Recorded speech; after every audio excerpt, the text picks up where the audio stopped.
নমস্কার, বেদান্ত পেন্টসে আপনাদেরকে স্বাগত জানাই। কম বেশি অনেক বাড়িতেই আমরা সিমেন্টের মেঝে দেখে থাকি। সেই সিমেন্টের মেঝেকে সুন্দরভাবে ফ্লোর পেন্টস দিয়ে বিভিন্নভাবে সাজিয়ে নেওয়া যায়। এটা তারই একটা নমুনা। যে কোনো বাড়িতে যখন ফ্লোর পেন্টস করা হবে, সেই ফ্লোর পেন্টস করার আগে সেই মেঝেকে ভালো করে ভিম লিকুইড জেল অথবা হারপিক দিয়ে পরিষ্কার করে নিতে হবে, যাতে করে ফ্লোরে থাকা তেল তেলে ওয়েলি ভাবটা যেন সম্পূর্ণরূপে উঠে যায় এবং আপনার ফ্লোর পেন্টসের জন্য অতি উত্তম বেস তৈরি হয়ে যায়।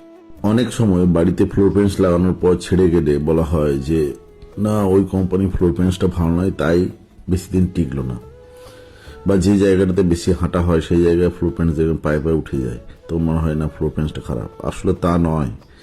ফ্লোর পেন্টস করার আগের দিন আপনি ফ্লোর পেন্টস তৈরি করার জন্য মেঝেটাকে আপনার যে ফ্লোরে করবেন সেটাকে রেডি করে নেন, ভালো করে ক্লিন করে নেন, তারপর সেখানে ফ্লোর পেন্টস লাগান। বছরের পর বছর একই রকম থাকবে। ধন্যবাদ, সকলে ভালো থাকবেন।